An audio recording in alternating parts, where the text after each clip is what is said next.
Capricorn season. I love this self-leadership.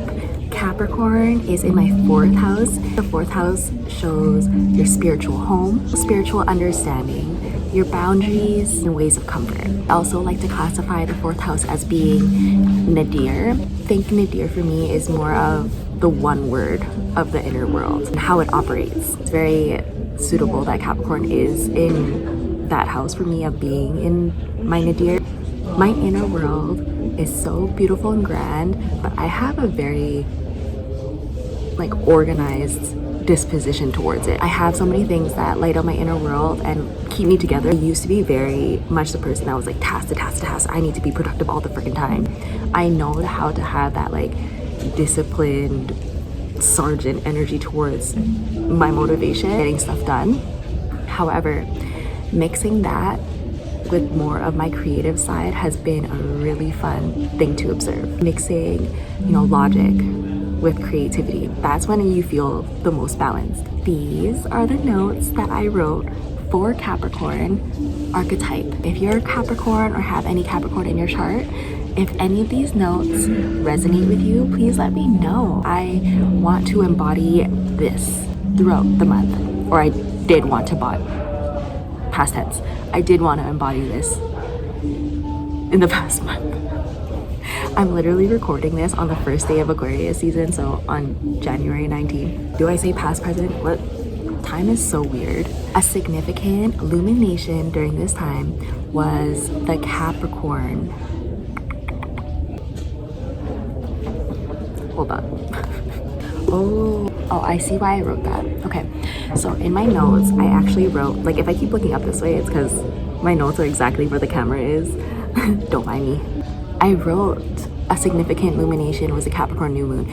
I don't normally write the new moons as the significant illumination because I do fire rituals and more intention towards the full moon. Though I think I wrote in the new moon because double the Capricorn energy. There was a lot of wanting to have that intense self-approval, mixing in my natural senses with public identity, a lot to press myself to really believe in myself during this time. So I think that's why I wrote the Capricorn new moon, because there was just extra potent energy towards that.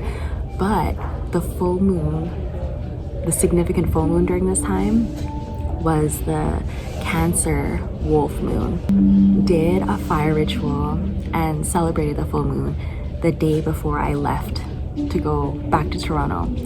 It felt very fitting to do a full release of Reno, the place I was staying, the people I was staying around.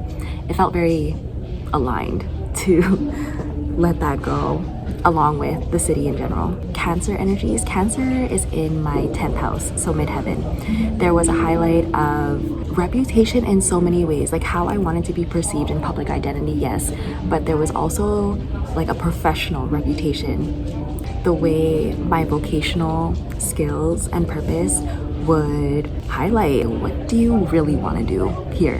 What do you want to do going forward? The stance you want to take on community. For those also with Capricorn in their 4th house, I wrote notes for us. A huge natural towards order and discipline. This makes a natural leader in the house. And as I'm saying this right now, it makes me laugh because the roommate that I was actually with in Reno, one of them is a Capricorn. I saw the constant power dynamic struggles between me and her. She was very much this is my house and it's gonna go absolutely my way. And then for me, I was but I can see how it can, if we change certain things, it can benefit everybody. And there was just so much clashing like that. Another thing I noticed during this month is that Capricorn and Leos are very similar, whether Capricorns want to admit it or not. I feel Leos would be okay, I can kind of see some things. For me, I would be oh, yeah, I can see how that happens. Our similarities is power. It's wanting to have influence, it's wanting to have recognition for the things you do. Capricorn is more of a grounded energy towards that though, but think of mountains, stable power, that they're unmoving. literally. I'm thinking of going on hikes, right? Like whenever I think of hiking, I think of that in itself as Capricorn energy, because you're starting from the ground, you're manifesting to reach heights, to beat challenges and your own limitations. And then when you get to the top, you feel accomplished, you feel good. During the hike, there'll be moments where you're like, this is hard, why did I do this maybe? Or like you'll have all these thoughts and emotions come up as you're doing the hike. But with hikes, are you gonna go right back down or are you gonna keep going up? Leos though, we're the sun. Not as grounded as mountains because the sun rises and it sets. A moment for Leos to just be like, look at everything that can be at its most highest potential. When the sun rises up, it doesn't stop for anyone. Of course, sometimes it will be blocked by clouds. At the end of the day, the sun is there. The sun gives power, the sun gives life. I see how our similarities of power is so funny. I was even telling the other roommate this, he's a Virgo. Imagine like a Capricorn and Leo constantly butting heads, and then there's this Virgo being like, can we just all get along? This is too chaotic in my home. Feels successful through provisions and a good reputation. Part of having a lot of power is knowing what you can provide. Obviously, a more negative attribute to having that, like, you know, when you use your power, being like, no, I have more than you. To even get to my point, you have to do X, Y, and Z to reach me, or to even have my shared abundance towards this. But in a positive attribute, when a Capricorn feels truly successful, they do want to share what they have, and not maybe as abundantly, but they want to show that they can provide. They are a little bit more exclusive to who they want to provide for, but I think with Capricorn energy in general, there's this craving to have a really good reputation regardless. I think because Capricorns have a reputation to be the hard workers, having that Saturn energy behind it, being like hard work is the most rewarding only. And because of the hard work, you want to feel validated in that. These are the things that happened during Capricorn season for me that I would like to share with you. And this is trying to embody the Capricorn archetype, being aware that where it is in my house, and just the Capricorn energies in general. This is a way I like to reflect monthly. I feel really grateful that each zodiac sign is in each of my houses, centered focus, specific one towards reflection. The first thing that happened in this season was taking my first social media break ever since starting social media, like by putting myself really out there in 2021. Since my break, which lasted about a week, I don't go on social media the same. Today even was a TikTok ban. I actually had my account taken away too. I made my account in Canada, but I spent a year in the US and it like changed stuff for me.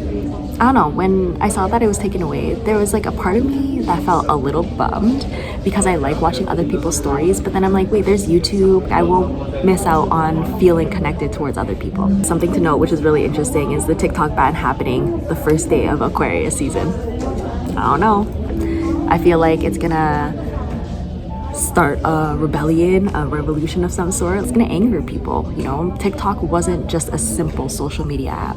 It was way more than that to a lot of people. Even to, sure, I made some business on there, but so much more growth and community came for me of that. Every time I felt alone, not knowing who to call or anything, I went on TikTok and just hearing someone else's story, whether that resonated with me fully or just something else to listen to through an experience, was so healing. I don't find that kind of energy on Instagram. The only social media app that gives community other than that is YouTube. I'm just gonna see how this goes. I'm really excited. I was embodying home is where the heart is, especially considering the winter barren times. I was someone in the past before who really felt impacted by seasonal depression. I also enforced it even more by being like, oh, seasonal depression, oh, it's here. This time I genuinely wanted to be like, okay, I see how this season could be a really depressing time, and I know and validate how, you know, low and sad I felt in previous years, but this year feels different. This year feels like even if we have a winter, I still have stuff to look forward to long term, and it's so beautiful to hear myself have long-term goals. I think that's what helped with it. Balance, right? You don't want to just say, I'm going to accomplish absolutely everything all the time, which is something that happened with me. Like if I wanted to achieve something, I needed it right away without really taking the time. Is it the season for it? Is it the energy for it? Is it even fully supported? Or is this genuinely just an idea to have for now? I'm really glad to say that this is the first year that I looked seasonal depression in the face and I was like, I'm not having it. No, this winter is still going to be really nice. It's not going to be as exuberant as summer, but I'm going to make it as comforting, special in a wintry way for myself. Redefine what this time of the year meant for me. Along with focusing on the long-term goals, I was just thinking of my inner world as a fireplace. I love being around fireplaces. I like just seeing it. It just brings so much comfort. Why don't I just treat my inner world like that as well? Like have that flame, that creative flame to keep myself excited for the day.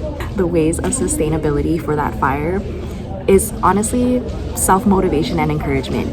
A lot of the times when I felt like my energy would be too low, I would try to seek out outside inspiration. At this time, I truly was like, I need to fulfill for myself what that means for me. When I say I look for the outside, I meant like I actively went to go leave the house, hang out around other people.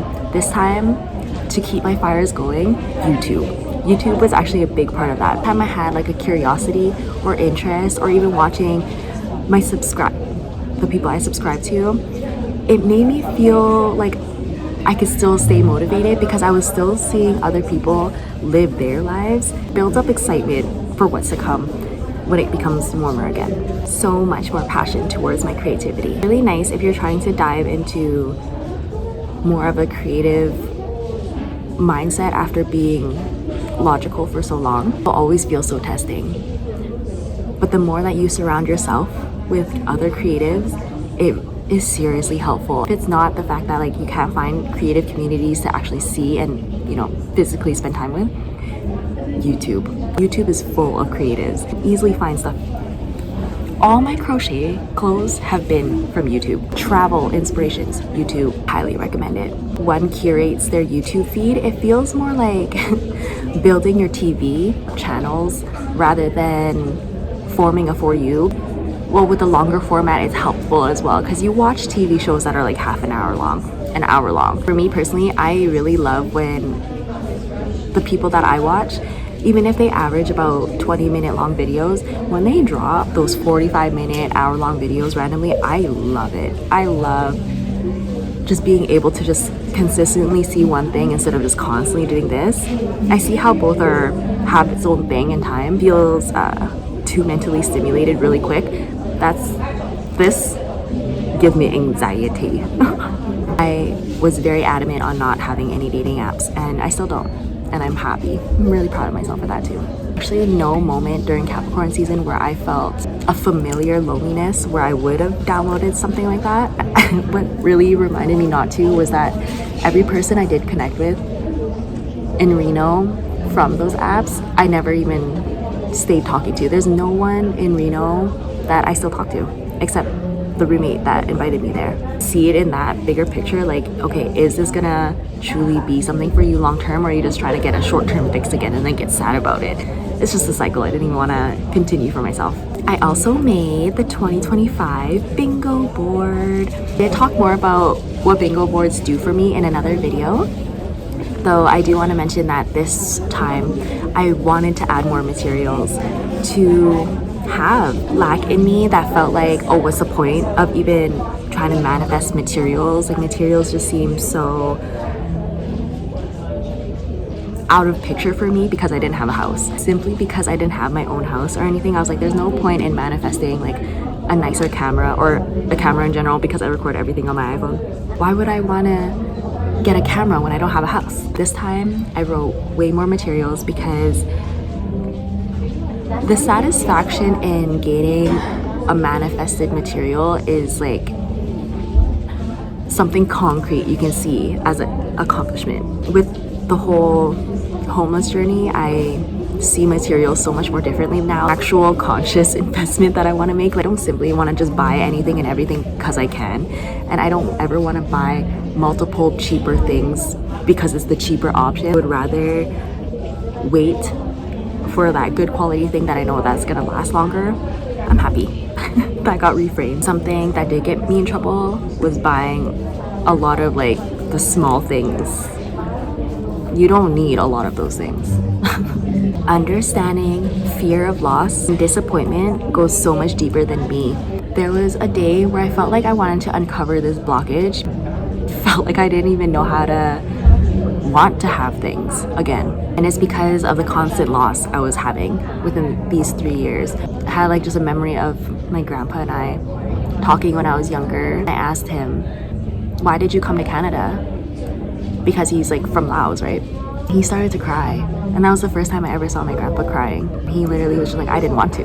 My grandpa, before the war, he was gonna be an airplane engineer. He had like a whole life going for him. I don't want to say rare for Laos people to go to school, but obviously the school system is not the same as here, but it's still an accomplishment to finish. My grandma didn't even go to school. She never went to any schools, like not even elementary, because her family was poor. Her family was so poor that none of her and her 13 siblings went to school, or maybe like 2 of the older ones kind of thing. For me, I just didn't feel like everyone had the opportunity to do that. Hearing that my grandpa finished school, had this job lined up for him, had a life going, and then he had to leave. My phone died while recording that last part, and then I just spent the day doing other stuff. So we're on a different day, in a different angle, and if the noise is different, my AirPods are also charging. Also bangs today. I wanted to continue on with, if I keep looking this way, it's because my notes are right there. My motivation towards building my empire goes so much harder. This isn't just for me. This is for my ancestors. This is for my family, and not in a sense that I'm building for my close family. It's not like that. Actually, I don't want to have them in mind, because all I've ever had in my mind whenever I thought of success and togetherness and family is just like bringing my family along towards my success. But that's a little unfair considering that they've never really taken part in anything like in any of my growth. When I say I'm doing this for my family, it's mainly for my ancestors in this current state of how I feel. I released wanting a new home so bad. When I was trying to uncover when that even started, was it my homeless journey that made me want to have a house so bad? Was it before that? When did it even really start? I'm being so true to myself. I've always wanted a new home ever since I was younger. I had 3 different childhood homes that I would go to. Within the month, I would visit three different childhood homes. My grandparents, my Laos grandparents' house, which was almost every weekend. And then the weekdays, there were a couple years where I was with my dad's parents, so my paternal grandparents, and then there was a couple years where I was with my dad. All those houses never made me feel safe. I never felt like I could be myself anywhere. For example, my maternal grandparents' house, they allowed me to have a bit more freedom to be me, but when it involved other people, because my grandparents used to host all the time. Their friends would be over all the time. Because my grandma had it instilled that other people had to be more comfy than the people living there, that's just what I grew to expect. I was like, okay, if my grandparents are hosting a party this weekend, I have to be part of the hosting. Inconsistent and chaotic there. At my dad's and paternal grandparents' house, like I just didn't feel safe in general, either way. My paternal grandparents' house were very abusive, physically, emotionally, mentally, everything. A lot of years where I spent most of my time at their house. It was really hard. Just remembered, like, every time I went through something at each of these houses, I'd be like, I wish I wasn't here. I wish I wasn't here. And that wish never stopped until I really realized, wow, I've been holding on to this so bad, desperately wanting a new house where I just felt like I could just be me, waking up, going to sleep, and not worried about how it's impacting other people. There was a huge feeling I actually had when I decided to do a trust fall into the unknown. Like, felt like I was starting to reach territories mentally that I've never been in before. So used to inconsistency from not believing in myself, lack of motivation towards like a forward direction, be so resentful over settling energy. Having a mental switch first, I felt like prepared me for this present moment, but we're going to continue about Capricorn. Part of self-leadership during this season was coming back into my inner child magic, owning how much I love to play with the elements, how much I like to communicate with nature, how much I genuinely like to be involved in the world, and not so much of like the harmful aspects of it. Even though these houses I felt like were never safe, every time I went outside, the backyard, the front, wherever, went to school, walked to school, like anytime I was outside the house, I felt more comfortable. It was because I was genuinely talking to animals, kind strangers, or outside things giving me much more peace than my exact living situation.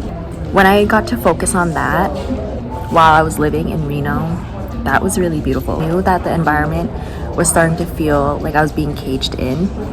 The fun of talking with the environment and stuff, it did something for me.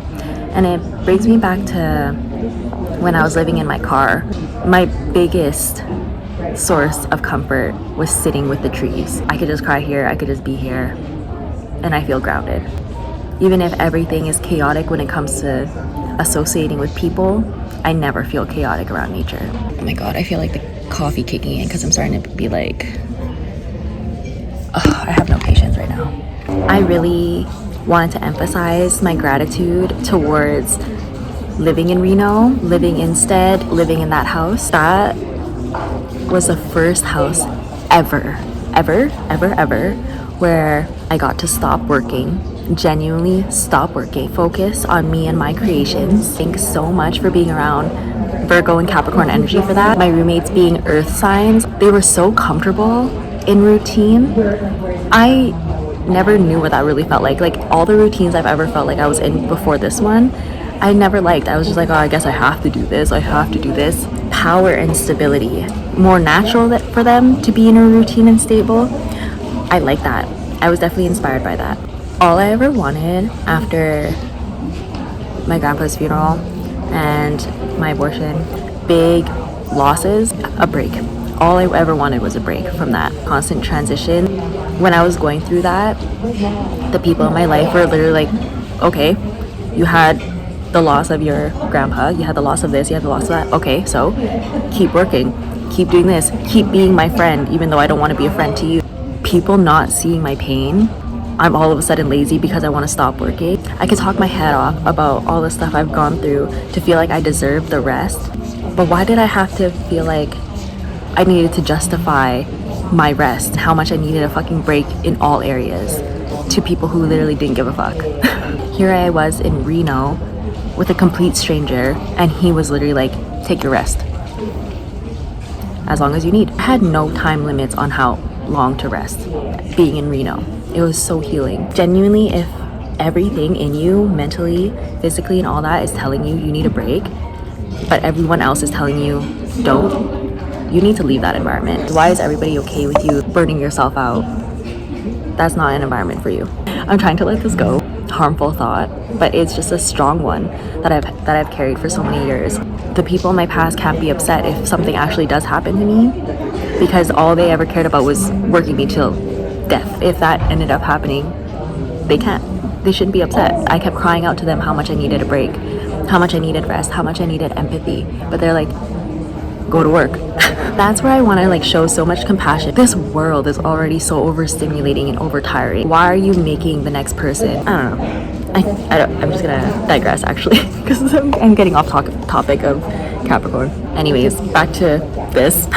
During this season, I also deleted my OnlyFans account and my spicy Instagram account. During this time, I also deleted the number off of someone I just recently met. My discernment was just telling me, man, he's just only good at love bombing. He reminds me a lot of my mom. Tell you exactly everything that you want to hear when you're in the heat of the moment with them.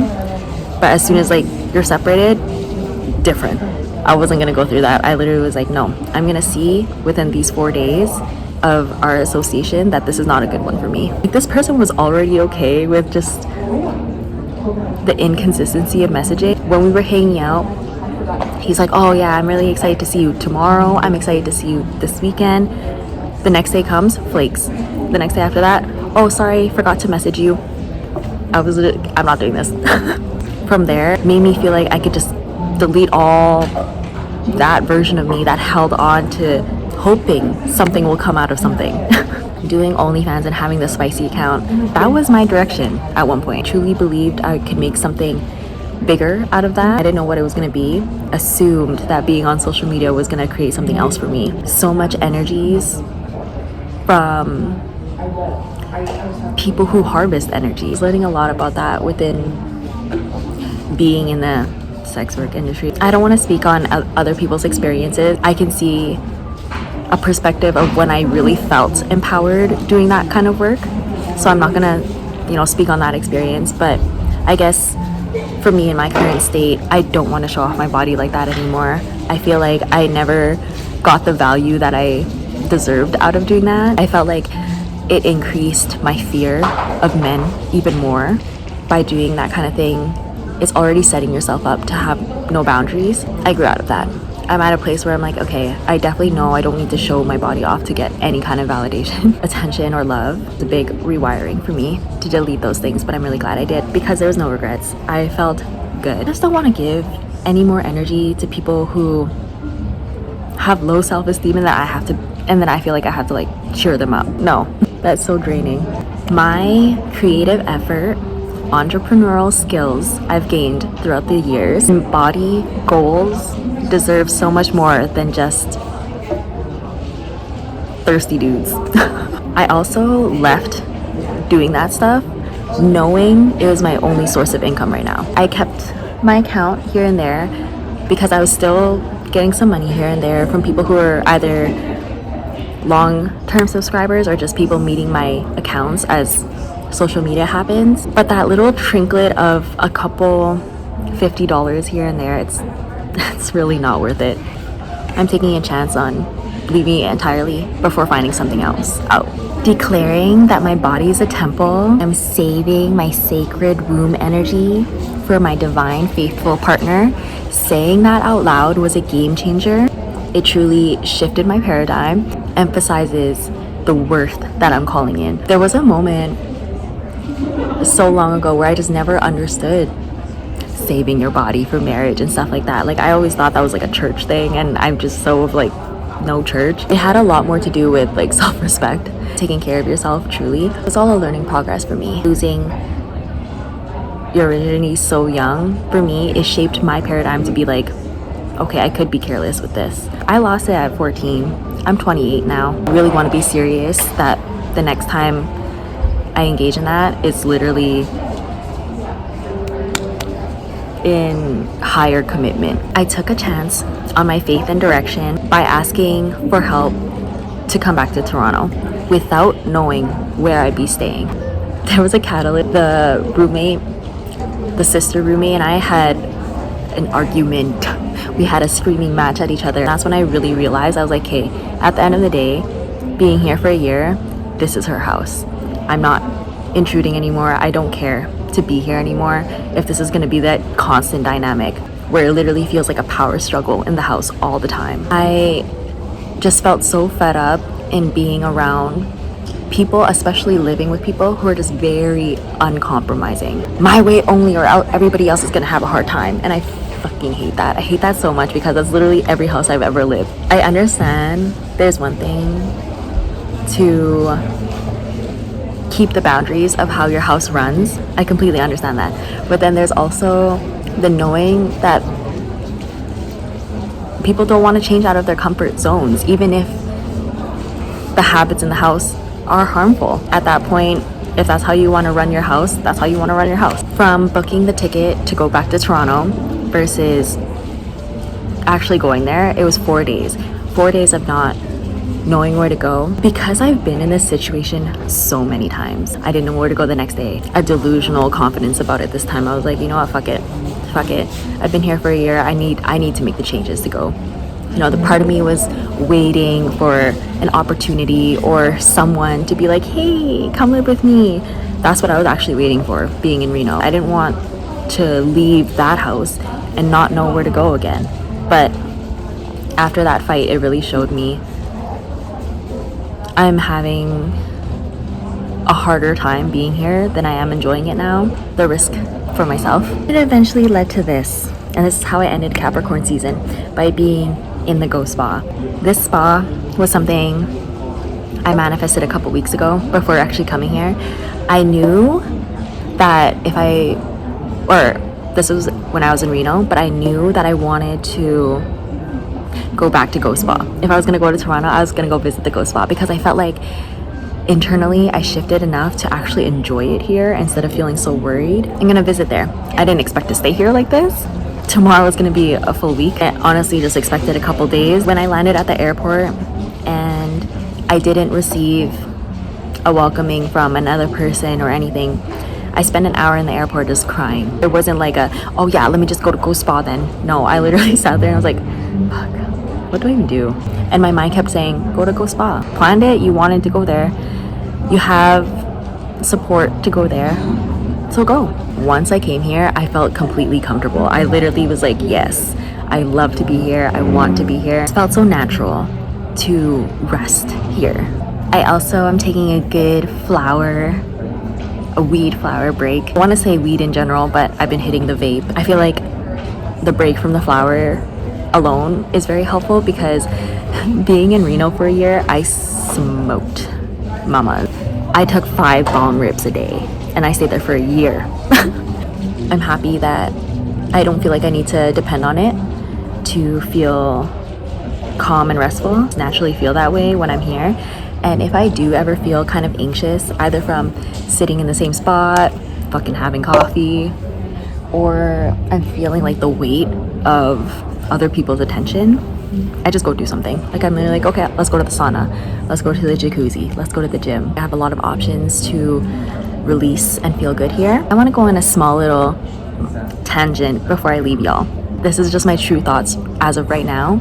It is technically Aquarius season, it's the second day, but since I'm recording this and I'm a yapper, I really woke up this morning and I just didn't want to be here anymore. And not in a sense of running away. I just want to wake up in my own home. I don't want to be mindful about so many other people in my own home. And I know this is not my home. I had so many years where I was being mindful of other people's energies all the time. What I was like, my energy was appreciated in the places I went. For example, yesterday I smiled at like the security guard and he gave me like the dirtiest look. And this is a security guard that's been here before when I was last year. Him and a few other staff that have seen me from before. It's not welcoming. It's not friendly. Like I'm taking up space, and that's okay if I'm trying to own it.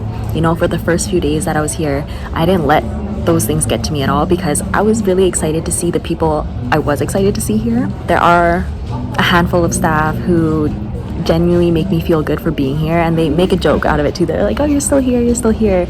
But there's a lot of other staff that are like, and they just talk in Chinese, and I could tell it's about me because they keep looking my way as they're talking. Just don't feel welcomed. I don't feel appreciated, and that's the biggest thing for me. Like, I love my shine, I love my energy, and I love how much I pour into myself. But when I'm in an environment that I'm sleeping in, that I'm meant to fully rest in, I don't like feeling unappreciated. I'm taking up space that I'm just there. There's been so many houses during this time that I felt like I was a burden. Low-key, I kind of feel like it here, and maybe that's in my head. I'm not expecting everybody, all the staff, to be like hi and exuberant and stuff, but at least friendly considering the establishment we're in as well. But I don't know, I feel the projections on me. I feel a lot of different things towards me, and I'm just really at this point where I don't want to feel that where I sleep. Out about in the world and this stuff happens to me, that's okay. I can't help that, you know, I can't make people like me, and I can't force them to be okay and accepting of me, and that's fine. When I'm going to bed in a place that also makes me feel rejected, it's very hard. I feel like I can safely shine. My most desired outcome right now is to have my own space where I can just hermit, where I can just be completely myself and feel safe to do that, and charge up that beautiful energy, and then go out into the world and face whatever. I'm just so tired of facing this shit where I sleep. This is not in a ways of wanting to completely isolate myself. I would love to have roommates. I would love to have people who think like me, who have the same heart as me. But I'm so done going to bed and waking up around energies that kind of are like, why are you here? Constant resistance from the polarizing energies I carry. I just wish I had a safe house to just be in. With that, thank you so much for all the Capricorn lessons. If you resonate with anything I've gone through or the archetypes itself, let me know. Thank you so much for listening to my reflections. I hope you got something out of it, whether it's just simply hearing another person talk or feeling like you're not the only one going through whatever you might be going through right now.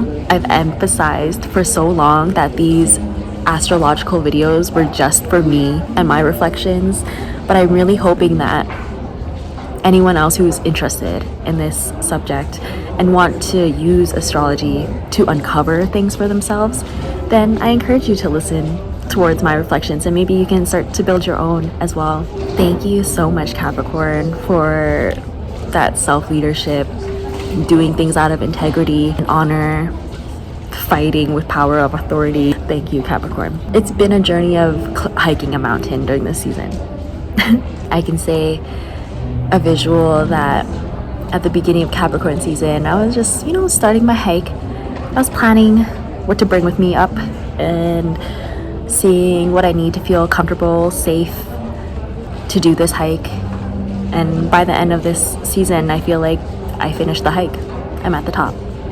I get to see the view that I work so hard to see, and I get to just sit here for as long as I want.